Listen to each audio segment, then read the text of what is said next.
At the University of Toledo, we are surrounded by experts. And we tap into those experts here on Rocket Talk. It's that time of year when the ghosts, witches, and goblins come out. It's Halloween. This holiday is marked in a variety of ways, such as candy, costumes, yard decorations, and of course, chillier weather. But one important staple of Halloween is scary stories. These come in the form of ghost stories, urban legends, and horror films. And here to help us unpack the cultural significance of scary stories is Professor of Communication, Dr. Paulette Kilmer, and Professor of Theater, Dr. Ed Lingan. Dr. Kilmer studies ghost stories, and Dr. Lingan researches the theater and the occult. And we're so thankful to have you both here, but before we get to it, we asked some folks around campus what scary stories they found compelling. Let's listen in. All right, the new movie, Smile. It, too. That's the first scary movie that actually scared me. Probably Gremlins, because it's so off the wall, kind of stupid and hilarious. Oh, that's great. That's an old school one. Yeah, it's kind of an old one, but it's a fun one to watch. It, probably because the characters are a little bit likable. Scream, because it's scary. What's scary about it? Ghostface. As a kid, mine was always Sleepy Hollow. It was always on a CD, so my dad would play it in our radio. The Conjuring, because it's the only one I've watched. The only scary movie you've ever seen? Because I don't mess with scary movies like that. Why not? Because I'm not trying to get scared. Oh, I don't watch scary movies, but my favorite movie is It's a Great Pumpkin, Charlie Brown. You owe me restitution, Linus!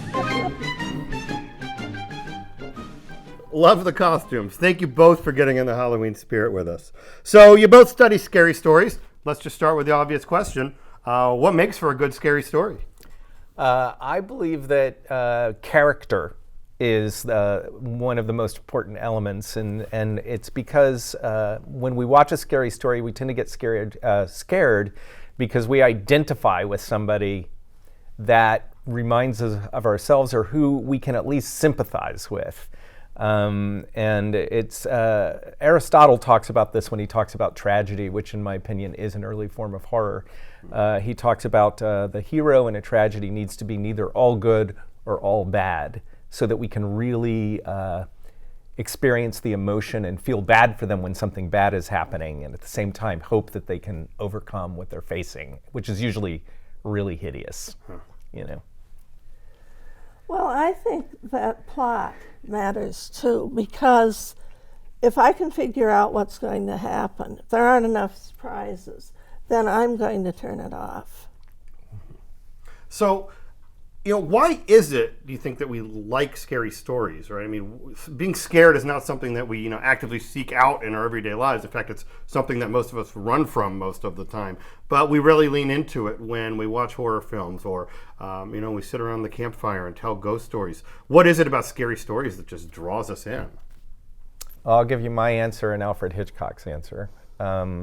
My answer is that scary stories give us a safe place to experience emotions that are horrible to experience in everyday life. Emotions associated with grief, fear of, being, being mutilated or being haunted by some creature. And it's a great experience to be able to go through a simulation of those experiences and know you're going to walk away safe. And then Alfred Hitchcock says, he makes scary stories so that people will appreciate their actual home environment more comparatively. Do you think, is there any kind of training there, simulation training for how to respond in scary situations when? I think that there is. I think one of the reasons we quite often will watch a scary movie is because by the end we just feel this great sense of relief, and we know that we're stronger. And we did. We watched it right to the end, and we're okay. And if we watch enough of those and we pay enough attention to the scary stories we read, then maybe when we get into a situation where things are really, really scary, perhaps we can draw upon that reservoir of strength and know that, all right, we're scared, but we will get through it. We'll persevere.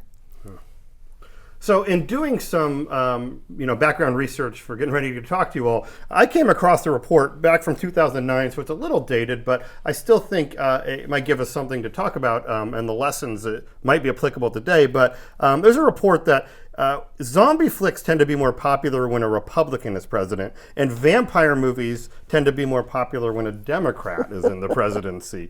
And it makes me think that there might be some interesting connections between kind of culture and politics and horror films. What do you think, first of all, do you find this report kind of plausible? And what do you think this kind of analysis tells us about what we find scary and how it relates to kind of culture and politics?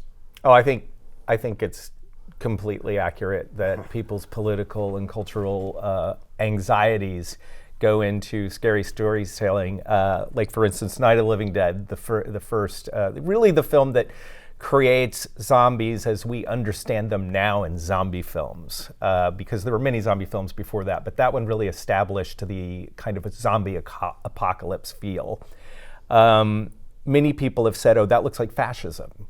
That looks like people becoming these animals that are just out to kill people, and the few remaining people just waiting to be turned into them by everyone else, or being killed by them for not being one of them. And with the vampires, I can totally see it from more of the right view of the left, these people that are feeding off of your life force and everything and taking everything from you in order to glut their own desire for immoral pleasure, So. Well, speaking of feeding off the life force, let's talk about Freddy Krueger for a moment and Murders on Elm Street.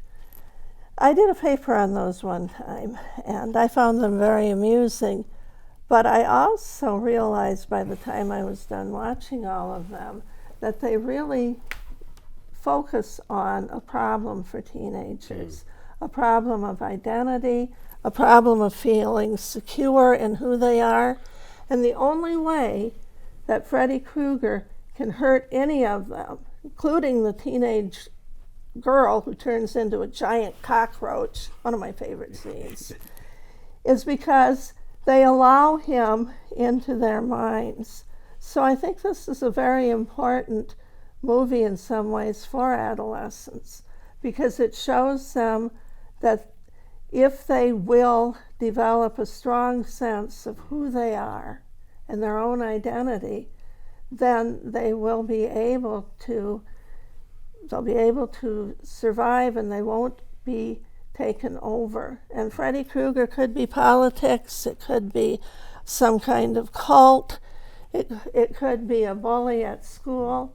And so I think that these horror films sometimes really do address issues in our culture. And so, I mean, one other thing that stories in general do is they often are meant to kind of teach lessons to young people, or to all of us, right? And when you think of some of just the popular kind of horror tropes, I mean, you're giving us one there a little about, kind of a resilience and such. Are there other popular horror tropes that you can think of that you would say, oh, clearly we're teaching people blank lesson when we see that? Yeah, I think that a lot of lessons are taught through horror films. Some of those are built into certain subgenres of it. I think a film like Scream breaks into those stories really well. There are stories like, oh, don't commit any sins, especially sexual sins, lest you be killed by the monster quickly. And so some of the stories are really almost the same stories you would learn from your parents or from things that you've been taught in really kind of a mainstream social way. But then there are some other stories that are being taught. I personally think one of the best film storytellers in horror right now is Jordan Peele, who made Us, and he made Get Out, and he most recently made Nope. And I think the story Us is really interesting because it's a story about the ability to rise over the class in which you were born. And so that's sort of what's being taught, is that you can overcome these incredible limitations that are placed on you as a human being, but it's taught in a really horrific way. Well, and I mean, I think that's interesting. I mean, that's such a kind of contemporary example there. And if what scares us relates to kind of some sort of cultural zeitgeist, if we look back historically, I mean, what would have scared people 50 years ago, 100 years ago, 200 years ago? How has the scary story evolved over time? And we only have about 30 seconds here, so keep it concise. Well, I think the scary story has evolved with our technology. We have new ways of telling it, but the basic heart of the storytelling, like Stephen King says that ghost stories are the Mississippi of all horror. The basics were there. It's just a matter of the ways we tell them now. Now, I'm thinking of late 19th century theater in France called the Grand Guignol Theater, which means the big puppet show, is what it means. But the Grand Guignol Theater was the first modern horror body theater performances. They had like a bunch of different, their claim to fame was people would vomit and faint during their performances while they showed eye gouges and blood flying out of people and disembowelments on the stage, these live performances. And but their concerns, what seemed to be scaring people, was it was the idea of the mentally ill being allowed to run around rampant. And in Paris at that time period, dealing with people that they viewed as dangerous criminal elements or dangerous violent elements was a huge fear for them. And that seemed to be a big part of where that kind of, many of the stories take place in, for lack of a better word, asylums, where the patients take over and start running havoc on everyone. And there was a lot of attention paid to recreating details of horrendous crimes. So really, a lot of the concerns were the same: crime, violence. Yeah. You know. Well, great. Well, we're out of time.